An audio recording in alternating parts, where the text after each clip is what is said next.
Hello दोस्तों, आप सभी का स्वागत है मेरा यूट्यूब चैनल सुबह स्टडी पे। आज हम लोग पढ़ेंगे जो कॉस्मोस महेश कुमार वर्णमाल का सार संग्रह पढ़ रहे हैं, उसका ये अगला पार्ट रहेगा और इसमें जितना भी क्वेश्चन है सब एनसीईआरटी पे आधारित है।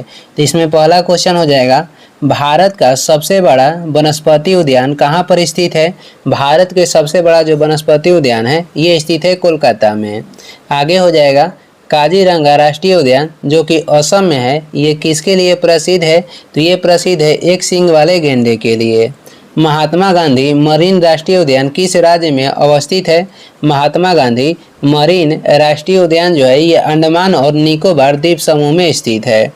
आगे बढ़ेंगे, अगला क्वेश्चन हो जाएगा, आगे है जीवाश्म नेशनल पार्क ये कहाँ पर अवस्थित है। तो जीवाश्म नेशनल पार्क मध्य प्रदेश के मंडला में अवस्थित है। इंड्स डॉल्फिन जो विश्व के एक बिरला यानी कि दुर्लभ स्तनपायी है, भारत में मुख्य रूप से किस नदी में पाई जाती है। तो ये सिंधु नदी के निचले भाग एवं ब्यास नदी में पाई जाती है। आगे हम लोग बढ़ते हैं, आगे हो जाएगा, वर्ष 1983 में स्थापित नामदफा राष्ट्रीय उद्यान किस राज्य में स्थित है। तो ये अरुणाचल प्रदेश में स्थित है। भारत में बिच्छू की एक प्रजाति किस राज्य या संघ राज्य क्षेत्र में पाई जाती है। तो भारत में एक बिच्छू की जो प्रजाति है जिसका नाम है स्कैलर्स वुड स्कॉर्पियन, ये पाई जाती है त्रिपुरा में। भारत में बिच्छू की एक प्रजाति जो कि स्कैलर्स वुड स्कॉर्पियन है, ये किस राज्य में पाई जाती है। त्रिपुरा में। नागरहोल राष्ट्रीय उद्यान जो कि कर्नाटक में है, इसका परिवर्तित नाम क्या है। तो नागरहोल राष्ट्रीय उद्यान के परिवर्तित नाम हो जाएगा राजीव गांधी राष्ट्रीय उद्यान। आगे बढ़ेंगे, अगला हो जाएगा, नोक्रेक जयमंडलीय क्षेत्र किस राज्य में अवस्थित है। तो ये मेघालय में है। नोक्रेक जयमंडलीय क्षेत्र किस राज्य में अवस्थित है। तो ये अवस्थित है मेघालय में। भारत का प्रथम राष्ट्रीय उद्यान कौन सा है। भारत के प्रथम राष्ट्रीय उद्यान हो जाएगा जिम कॉर्बेट राष्ट्रीय उद्यान जो कि स्थित है उत्तराखंड में। भारत में उत्तर से दक्षिण की ओर स्थित टाइगर रिजर्व का सही क्रम कौन सा है। ये हो जाएगा Corbett national park, Sariska national park, उसके बाद सिमलीपाल, उसके बाद हो जाएगा पेरियार। कॉर्बेट हो जाएगा उत्तराखंड, सरिस्का कहाँ पे है। तो ये राजस्थान में है, सिमलीपाल उड़ीसा में, पेरियार हो जाएगा केरल।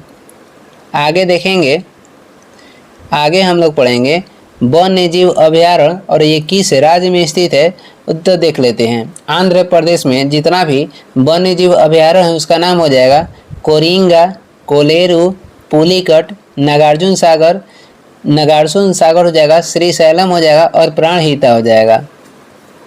आंध्र प्रदेश में स्थित वन्य जीव अभयारण्य के नाम हो जाएगा कोरिंगा, कोलेरू, पुलिकट, नागार्जुन सागर, श्रीशैलम, उसके बाद प्राणहिता। ये सभी वन्य जीव अभयारण्य ये आंध्र प्रदेश में स्थित है। तेलंगाना में कहेगा तो नागार्जुन सागर, श्रीशैलम, प्राणहिता और किन्नेरसानी हो जाएगा। ये दोनों है, इस सीमा पर है इसलिए दोनों में दिया गया है।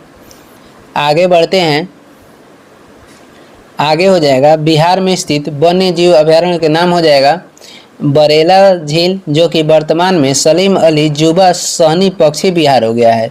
भीम बांध हो जाएगा, गौतम बुद्ध हो जाएगा, कांवर झील हो जाएगा, कैमूर, वाल्मीकि, विक्रमशिला और गंगा डॉल्फिन, ये सभी वन्य जीव अभयारण्य स्थित है बिहार में।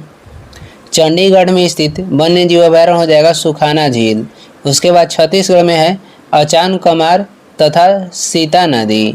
गोवा में हो जाएगा भगवान महावीर वन्यजीव अभयारण्य। आगे देखेंगे गुजरात में कौन सा वन्यजीव अभयारण्य है। तो ये हो जाएगा ग्रेट इंडियन बस्टर्ड, उसके बाद गिर हो जाएगा, कच्छ की खाड़ी, नल सरोवर, नारायण सरोवर, पूर्णा और जंगली गधा। हिमाचल प्रदेश में स्थित वन्यजीव अभयारण्य हो जाएगा चंद्रताल, पोंग डैम झील, रेणुका झील। जम्मू कश्मीर में हो जाएगा होकेरसर, सुरिनसर और मानसर, ये सभी जम्मू कश्मीर में स्थित वन्य जीव अभयारण्य है। लद्दाख में स्थित है चांगथाल शीत मरुस्थल, काराकोरम। झारखंड में हो जाएगा डालमा, गौतम बुद्ध, हजारीबाग, पारसनाथ, पलामू, तोपचंची, ये सभी वन्य जीव अभयारण्य कहाँ पे है। तो झारखंड में है। आगे बढ़ते हैं, कर्नाटक में स्थित वन्य जीव अभयारण्य हो जाएगा डंडेली, घाटप्रभा, चिंचोली, ताल कावेरी। केरलम में है तो केरला में स्थित हो जाएगा थडेक्कड़, इदुक्की, नैयार, पराम्बिकुलम, मालाबार, पेरियार, वायनाड, कुमारकोम। आगे देखेंगे, आगे हो जाएगा मध्य प्रदेश में स्थित वन्य जीव अभयारण्य के नाम हो जाएगा बोरी, गांधी सागर, राष्ट्रीय चंबल, पन्ना, रातापानी, सोनघड़ियाल। ये सभी वन्य जीव अभयारण्य मध्य प्रदेश में स्थित है। महाराष्ट्र में देखते हैं कौन कौन सा है। ये हो जाएगा पड़साड, उसके बाद बोर, कलसुबाई, हरिश्चंद्र घाट, मेलघाट, नागजीरा पक्षी, पेनगंगा, उमरेद, करहांडला। उड़ीसा में है भीतरकनिका, चिल्का, गहीरमाथा, नंदनकानन, सतकोसिया गर्ज, उसके बाद हो जाएगा सिमलीपाल। पंजाब में है हरिके झील। आगे देखेंगे राजस्थान में स्थित वन्य जीव अभयारण्य माउंट आबू हो जाएगा सरिस्का, जवाहर सागर, राष्ट्रीय चंबल और वन विहार। तमिलनाडु का हो जाएगा कोडई कनाल, नेलई, उसके बाद पॉइंट कैलीमेरी, पुलिकट, सत्यमंगलम, कलक्कड़, इंदिरा गांधी, उसके बाद हो जाएगा वेंदाथंगल। उत्तर प्रदेश में स्थित वन्य जीव अभयारण्य है बखीरा, कैमूर, महावीर स्वामी, राष्ट्रीय चंबल, ओखला पक्षी, पटना पक्षी विहार वन्य जीव अभयारण्य। ये सभी स्थित है उत्तर प्रदेश में। दिल्ली में है असोला घाटी, जो इसका इंदिरा प्रियदर्शनी भी नाम है।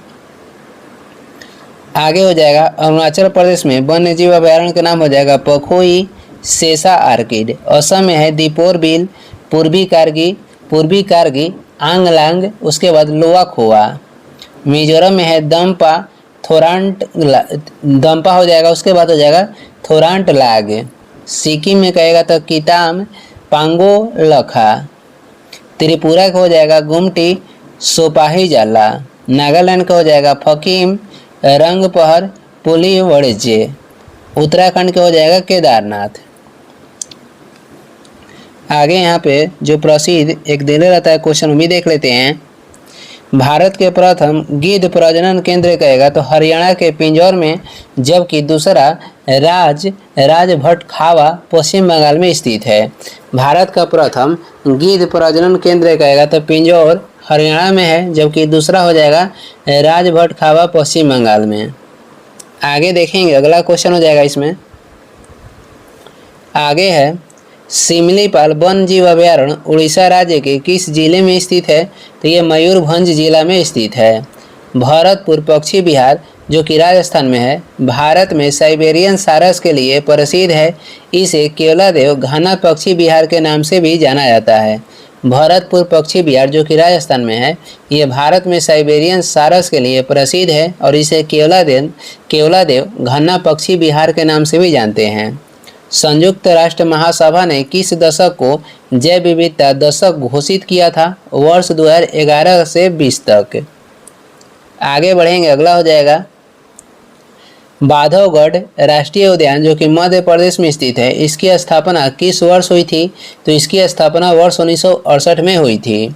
एकमात्र अभयारण्य जहां कश्मीरी स्टैग पाया जाता है, ये कहाँ पे है? तो ये जम्मू कश्मीर के दाची ग्राम राष्ट्रीय उद्यान में स्थित है, यानी कि यहाँ पे पाया जाता है। आगे देखेंगे जंगली गधा कहाँ पे पाया जाता है? तो ये कच्छ के रण में पाया जाता है। शेर की पूंछ वाला मकाऊ मुख्यतः कहाँ पे पाया जाता है? साइलेंट वैली राष्ट्रीय उद्यान जो कि केरलम में स्थित है, यहाँ पे शेर की मूंछ वाला मकाऊ पाया जाता है। मुदुमलाई पशु विहार किन दो राज्यों की सीमा पर स्थित है?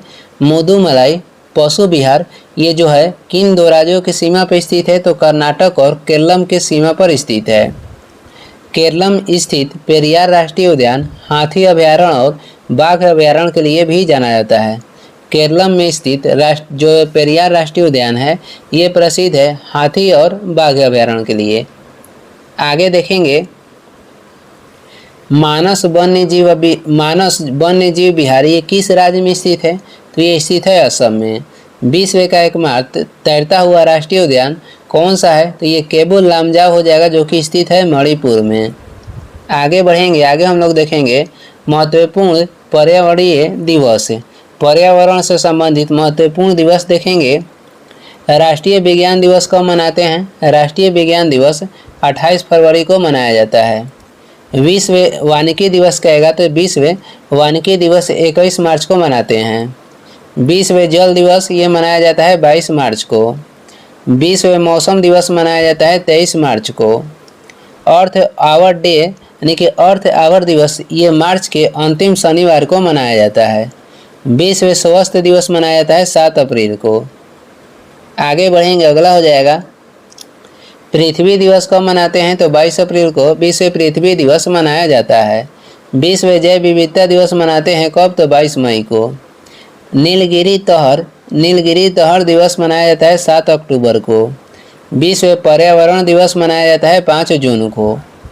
आगे बढ़ते हैं, आगे है इसमें, आगे हो जाएगा विश्व जनसंख्या दिवस 11 जुलाई को मनाया जाता है।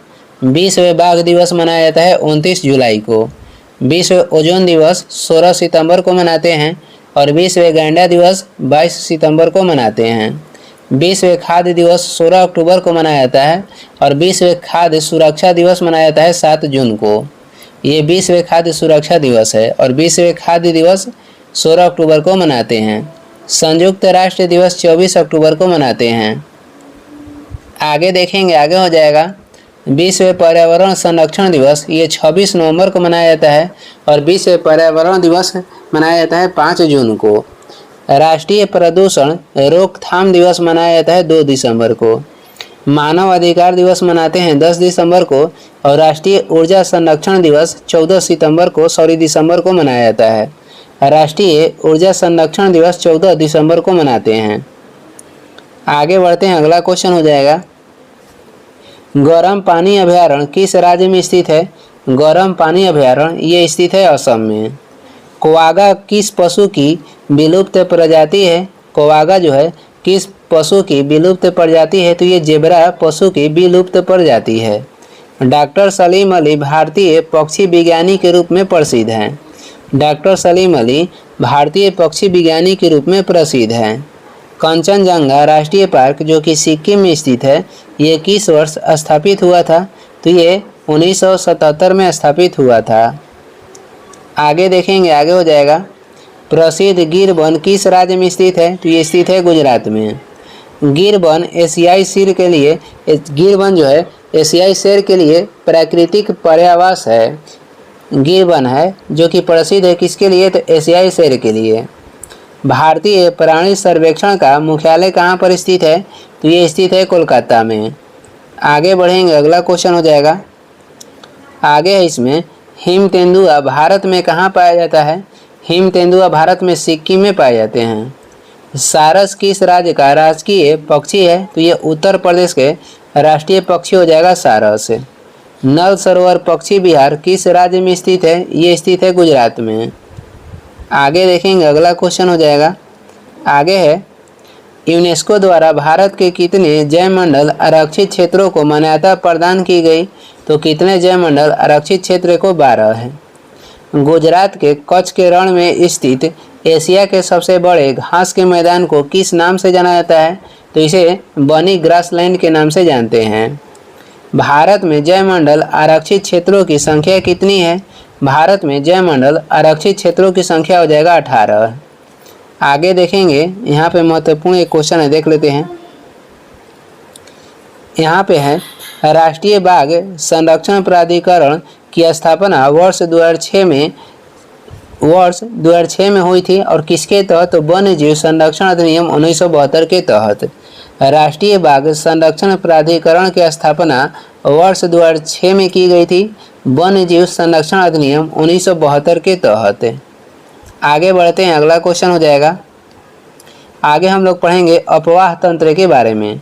अपवाह तंत्र के बारे में हम लोग पढ़ेंगे आगे। तो देखते हैं, किसी नदी एवं उसकी सहायक नदियों द्वारा अपवाहित क्षेत्र को क्या कहते हैं? तो इसे कहते हैं अपवाह तंत्र। किसी नदी एवं उसकी सहायक नदियों के द्वारा अपवाहित क्षेत्र को कहा जाता है अपवाह तंत्र। भारत की सबसे बड़ी तथा सबसे लंबी नदी कौन सी है? ये हो जाएगी गंगा नदी। ब्रह्मपुत्र नदी किस प्रकार की अपवाह तंत्र का उदाहरण है? तो ये पूर्ववर्ती अपवाह तंत्र के उदाहरण है ब्रह्मपुत्र नदी। मानस किसकी सहायक नदी है? तो मानस जो है ये ब्रह्मपुत्र नदी की सहायक नदी है। आगे देखेंगे, ब्रह्मपुत्र नदी तिब्बत में किस नाम से जानी जाती है? ब्रह्मपुत्र नदी को तिब्बत में सांगपो के नाम से जानते हैं। ब्रह्मपुत्र नदी तिब्बत, भारत एवं बांग्लादेश से होकर प्रवाहित होती है। भागीरथी नदी का उद्गम स्थल कहाँ पे है? तो ये इसका उद्गम स्थल हो जाएगा गोमुख है। आगे देखेंगे, आगे इसमें क्वेश्चन हो जाएगा, लेह सिंधु नदी के किस तट पर अवस्थित है? लेह जो है ये सिंधु नदी के दाएं तट पर अवस्थित है। भारत की किन दो नदियों के उद्गम स्थल लगभग एक ही है? तो ये ब्रह्मपुत्र और सिंधु नदी के, ब्रह्मपुत्र और सिंधु नदी के उद्गम स्थल जो है लगभग एक ही है। बांग्लादेश में गंगा नदी को किस नाम से जाना जाता है? बांग्लादेश में गंगा नदी को पद्मा के नाम से जानते हैं। गंगा नदी के तट पर स्थित सबसे बड़ा शहर कौन सा है? तो गंगा नदी के तट पर स्थित सबसे बड़ा शहर हो जाएगा कानपुर। आगे बढ़ते हैं, अगला क्वेश्चन है, गंगा की वह सहायक नदी कौन सी है जिसका उद्गम मैदानी भागों में हुआ है? तो ये हो जाएगा गोमती नदी। आगे बढ़ते हैं, आगे हो जाएगा, सिंधु, ब्रह्मपुत्र एवं सतलज नदियों का उद्गम स्थल जो है कहाँ पे है? तो ये तीनों नदी के उद्गम स्थल हो जाएगा तिब्बत। सिंधु नदी, ब्रह्मपुत्र नदी, सतलज नदी के उद्गम स्थल हो जाएगा तिब्बत। केदारनाथ से रुद्रप्रयाग के मध्य कौन सी नदी प्रवाहित होती है? ये हो जाएगी मंदाकिनी नदी। मंदाकिनी नदी किस जल प्रवाह अथवा मुख्य नदी से संबंधित है? ये हो जाएगा अलकनंदा। मंदाकिनी नदी किस जल प्रवाह अथवा मुख्य नदी से संबंधित है? तो अलकनंदा से यह संबंधित है। बद्रीनाथ का प्रसिद्ध मंदिर किस नदी के तट पर स्थित है? तो ये स्थित है अलकनंदा नदी के तट पर। आगे देखेंगे, अगला क्वेश्चन हो जाएगा, यमुना नदी का उद्गम स्थल कहाँ पर है? यमुना नदी के उद्गम स्थल हो जाएगा बंदर पूंछ श्रेणी के यमुनोत्री हिमनद में। दामोदर नदी किस नदी की सबसे बड़ी सहायक नदी है? दामोदर नदी जो है ये हुगली के सबसे बड़ी सहायक नदी है। आगे देखते हैं, आगे हो जाएगा, दामोदर नदी पश्चिम बंगाल में गंगा से मिलने के लिए रिफ्ट घाटी से होते हुए किस पठार में प्रवाहित होती है? तो ये छोटा नागपुर पठार में प्रवाहित होती है। दामोदर नदी पश्चिम बंगाल में गंगा से मिलने के लिए रिफ्ट घाटी से होते हुए किस पठार में प्रवाहित होती है? छोटा नागपुर पठार में। सबसे अधिक मार्ग परिवर्तन करने वाली नदी कहेगा तो कोसी नदी, और सर्वाधिक सीधी बहने वाली नदी कहेगा तो हो जाएगा नर्मदा। दामोदर नदी छोटा नागपुर पठार के पलामू जिले से निकलती है। आगे देखेंगे, आगे हो जाएगा, पूर्व की ओर बहने वाली भारत की नदियों में से किस एक में कह रहा है कि निम्नवलन यानी कि डाउन वार्पिंग के कारण विभ्रंश घाटी का निर्माण हुआ है? तो ये कौन सी नदी है? तो ये हो जाएगा दामोदर नदी। उत्तर प्रदेश एवं मध्य प्रदेश राज्यों में संयुक्त राजघाट नदी घाटी परियोजना किस नदी पर निर्मित की गई है? तो ये बेतवा नदी पर। उत्तर प्रदेश एवं मध्य प्रदेश राज्यों में संयुक्त राजघाट नदी घाटी परियोजना किस नदी पर निर्मित की गई है? बेतवा नदी पर निर्मित की गई है। आगे बढ़ेंगे हम लोग, आगे हम लोग देख लेते हैं भारतीय नदी प्रणाली। भारतीय नदी प्रणाली के बारे में देख लेते हैं। तो यहाँ पे हो जाएगा, यहाँ से दो भाग में बटा हुआ है, और ये हो जाएगा हिमालय नदी तंत्र, और ये एक हो जाएगा प्रायद्वीपीय नदी तंत्र। हिमालय नदी तंत्र के अंतर्गत हो जाएगा सिंधु नदी, गंगा नदी और ब्रह्मपुत्र नदी तंत्र, और उसके बाद प्रायद्वीपीय नदी तंत्र के अंतर्गत हो जाएगा पश्चिमी घाट से उद्गम वाली नदियाँ, और इसको भी दो भाग में बांटा गया है, और एक हो जाएगा विंध्य श्रेणी से उद्गम वाली नदियाँ। तो जो पश्चिमी घाट से उद्गम वाली नदी है ये हो जाएगा कृष्णा नदी, गोदावरी नदी, कावेरी नदी और पेनार नदी, और प्रायद्वीपीय नदी तंत्र में जो विंध्य श्रेणी से उद्गम वाली नदी है ये हो जाएगी महानदी, नर्मदा नदी तथा तापी नदी। आगे देखेंगे, आगे हो जाएगा इसमें भारत की किस नदी पर विश्व के सबसे ऊंचा पुल बनाया गया है? तो ये बनाया गया है चिनाब नदी पर। नर्मदा एवं ताप्ती नदियाँ समुद्र में गिरते समय किस संरचना का निर्माण करती है? ज्वार नदमुख संरचना के निर्माण करती है, इसे एस्चुरी के नाम से जानते हैं। भ्रंश घाटी से प्रवाहित होने वाली दो मुख्य नदी कौन सी है? तो ये हो जाएगा नर्मदा एवं ताप्ती। आगे देखते हैं, आगे है पश्चिम वाहिनी नदी नर्मदा उत्तर में विंध्याचल पर्वत तथा दक्षिण में सतपुड़ा पर्वत के मध्य भ्रंश घाटी से होकर प्रवाहित होती है। पश्चिम वाहिनी नदी नर्मदा उत्तर में विंध्याचल पर्वत तथा दक्षिण में सतपुड़ा पर्वत के मध्य भ्रंश घाटी से होकर प्रवाहित होती है। अरब सागर में गिरने वाली दो प्रमुख नदियाँ कौन सी हैं? तो अरब सागर में गिरने वाली दो प्रमुख नदी हो जाएगी नर्मदा एवं ताप्ती नदी। सोन तथा नर्मदा का उद्गम स्थल कहाँ पे है? सोन नदी तथा नर्मदा नदी के उद्गम स्थल हो जाएगा अमरकंटक की पहाड़ी। नर्मदा नदी किस दिशा की ओर प्रवाहित होती है? तो नर्मदा नदी ये पश्चिम की ओर बहती है। आगे बढ़ेंगे, अगला हो जाएगा लूनी नदी किस प्रकार के अपवाह का उदाहरण है? तो ये भूमि बंधित या अंतर्वाही नदी के उदाहरण है। कृष्णा नदी की सहायक नदी है जो कर्नाटक के शिवमोगा से निकलती है। दो नदियों का संगम है और पूर्वी घाट से होकर बहती है, तो ये नदी हो जाएगी तुंगभद्रा।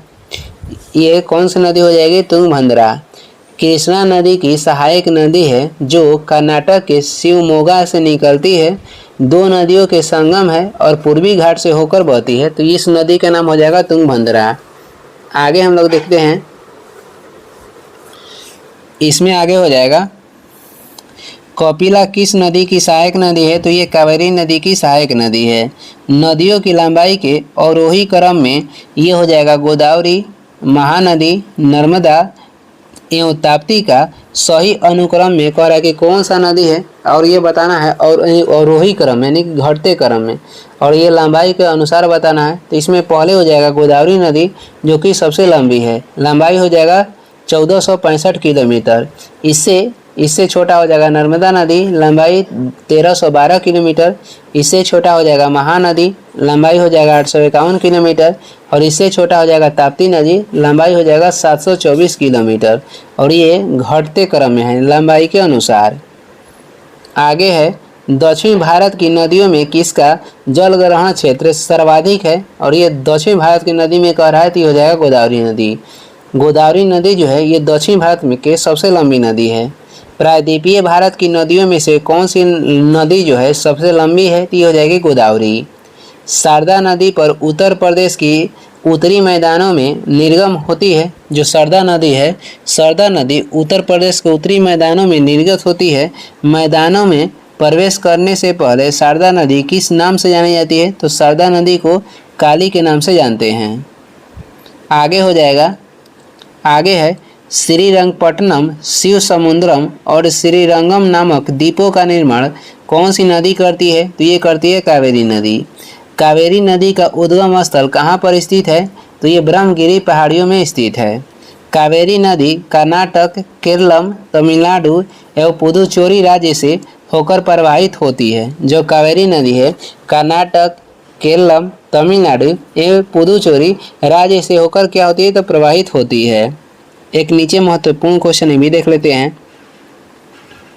ये है मंदाकिनी नदी चौराबाड़ी ताल नामक झील से निकलती है तथा सोनप्रयाग में वासुकी गंगा से मिलती हुई आगे बढ़ती है।